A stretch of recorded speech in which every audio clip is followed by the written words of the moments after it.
हरे कृष्णा। सभी वैष्णव भक्तों के चरणों में दंडवत प्रणाम। श्रीमद् भगवद गीता अध्याय 2 गीता का सार श्लोक संख्या 12। तो अभी तक हमने श्लोक संख्या 11 से श्रवण किया है। भगवान अर्जुन को क्या निर्देशन दे रहे हैं।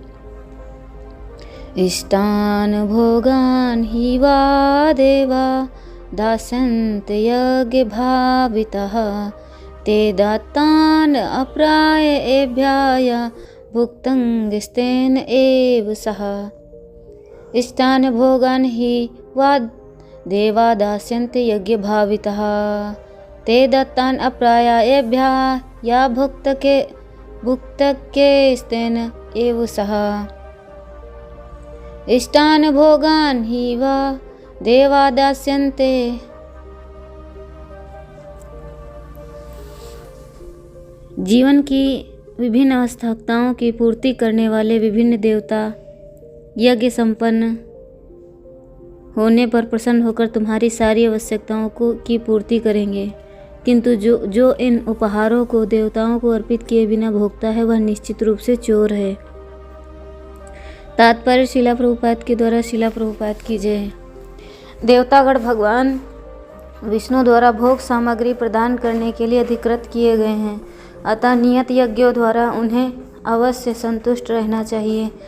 वेदों से विभिन्न देवताओं के लिए भिन्न भिन्न प्रकार के यज्ञों की संस्तुति की गई है, किंतु वे सब अंततः भगवान को अर्पित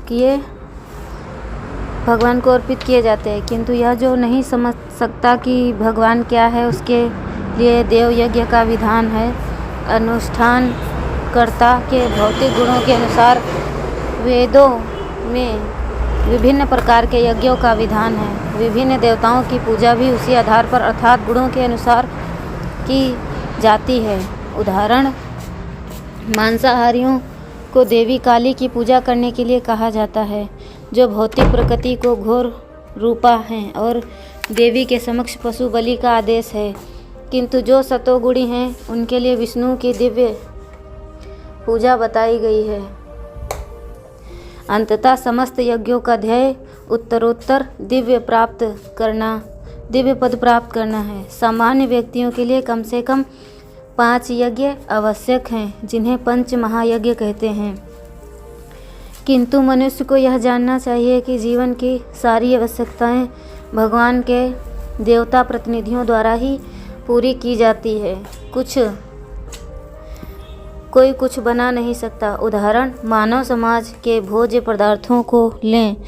इन भोज्य पदार्थों में शाकाहारियों के लिए अन्न, फल, शाक, दूध, चीनी आदि है, और मांसाहारियों के लिए मांस आदि, जिनमें से कोई भी पदार्थ मनुष्य नहीं बना सकता।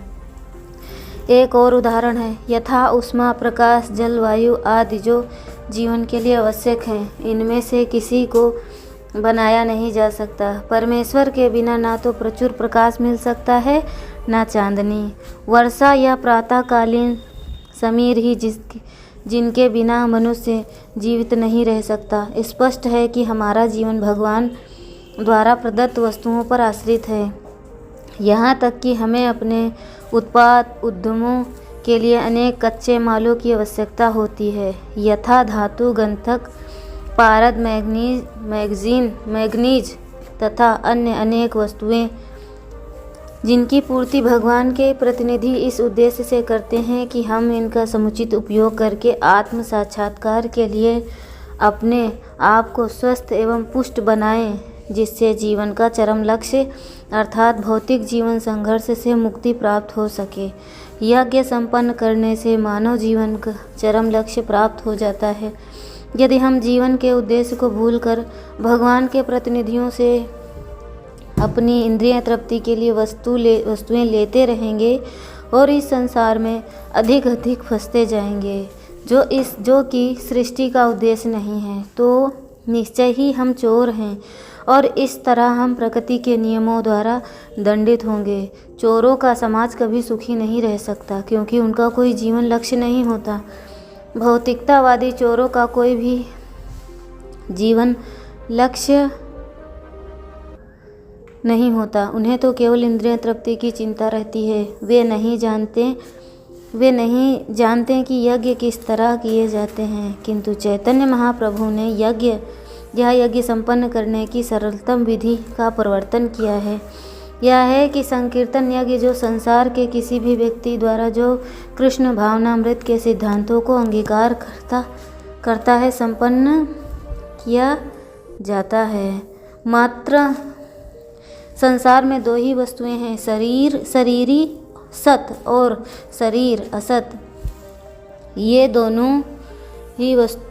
दोनों ही अशोच्य हैं, अर्थात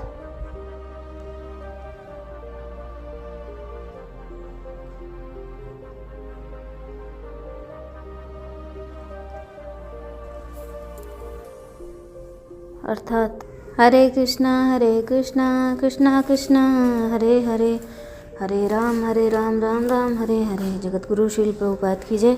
अनंत कोटि विष्णु भक्तवृंद की जय।